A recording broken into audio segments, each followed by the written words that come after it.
ఎన్నికల్లో వచ్చిన కొత్తగా ఎన్నికల్లో గెలిచి వచ్చిన ప్రభుత్వాలకి వాళ్ళు ప్రయారిటీస్ ఉంటాయి. దాంతోపాటు ప్రజలకు ఇచ్చిన వాగ్దానాలు ఉంటాయి.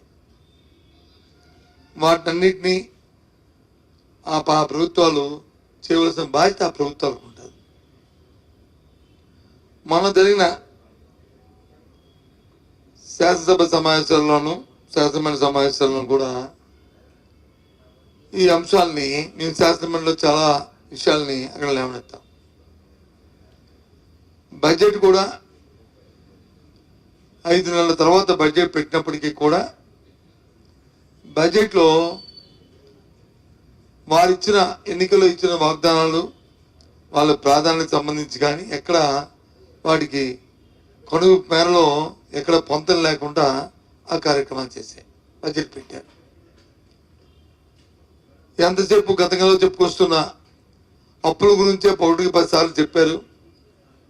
కానీ బడ్జెట్ వాళ్ళుగా ఇచ్చిన వాళ్ళు బడ్జెట్ ఇచ్చిన బుక్లో ప్లేసెస్ బుక్లో చూస్తే వాటికి వీటికి పొంతన లేవు.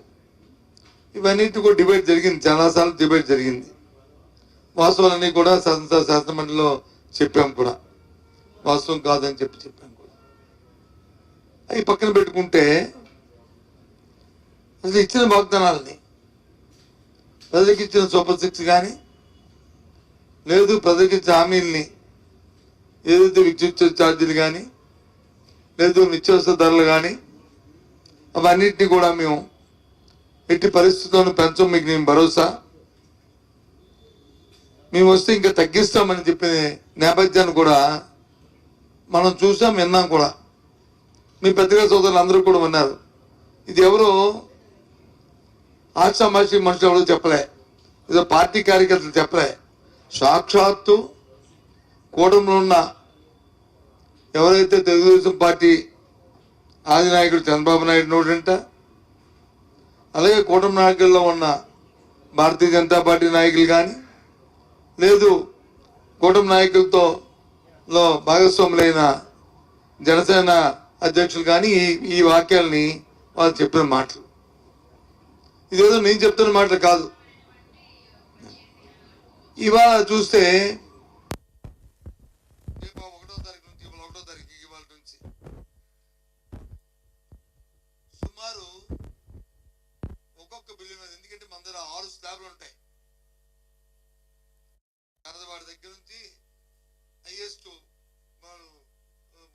వినియోగదారుడి వరకు కూడా 6 స్లాబ్లు ఉంటాయి. 6 స్లాబ్లు, 1-2 కాకుండా 0 నుంచి 30 వరకు ఒక స్లాబ్ ఉంటుంది. 0 నుంచి 30 వరకు అది పేదవాడులోని, అలాగే 31 నుండి 75 వరకు ఒక స్లాబ్ ఉంటుంది. 0 నుంచి 30 వరకు అయితే ₹1.90 పర్ యూనిట్కి ఛార్జీ వసూలు చేస్తారు. అదే 31 నుండి 75కి అయితే ₹3 వసూలు చేస్తారు.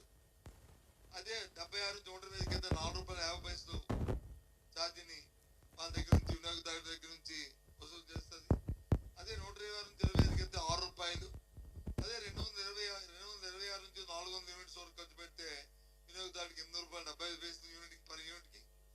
ఇంకా పైపెచ్చు ఇంకా 400 దాటితే ₹9.70. ఇది గత కొంతకాలంగా రాష్ట్రంలో వసూలు చేస్తున్న విద్యుత్ ఛార్జీలు. ఇవి విద్యుత్ ఛార్జీలు వీటి మీద అయ్యో ఎక్కువైపోయి దీన్ని మేము తగ్గిస్తాము అని చెప్పిన కూటమి నాయకులు మరి తెలుగుదేశం పార్టీ ఈరోజు వచ్చి మళ్ళీ ఇవాళ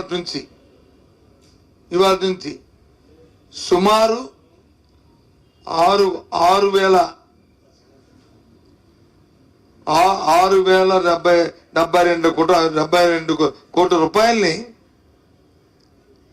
ఇవాళ వచ్చి అధికంగా భారం మోపింది. దాని నుంచి ఏదైతే నేను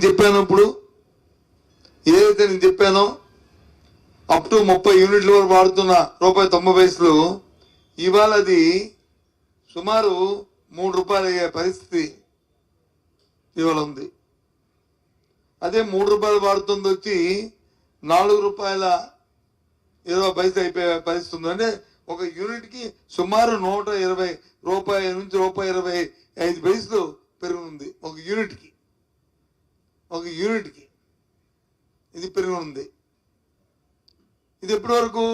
ఈ నెల వరకు. ఇదే ఫిబ్రవరి నెల దాటిపోతే, అదే ఫిబ్రవరి నెల దాటితే మళ్ళీ ఇంకొక 9,412 కోట్ల రూపాయలు మళ్ళీ దాని మీద అదనంగా మళ్ళీ అయిపోతున్నారు. అంటే మార్చి నెల బిల్లులో వస్తుంది. అంటే మార్చి నెల అయినప్పటికీ ఈ నెలలో వస్తున్న బిల్లులో ఉన్న 6,000 కోట్లు, అలాగే ఫిబ్రవరి నుంచి అయిపోయి 9,000 కోట్లు కలిపితే సుమారు సాలీనా అది రెండు కలిపి 15,000 కోట్ల రూపాయలకి వీళ్ళు వచ్చి విద్యుత్ ఛార్జీల్ని పెంచబోతున్నారు. ఇవాళ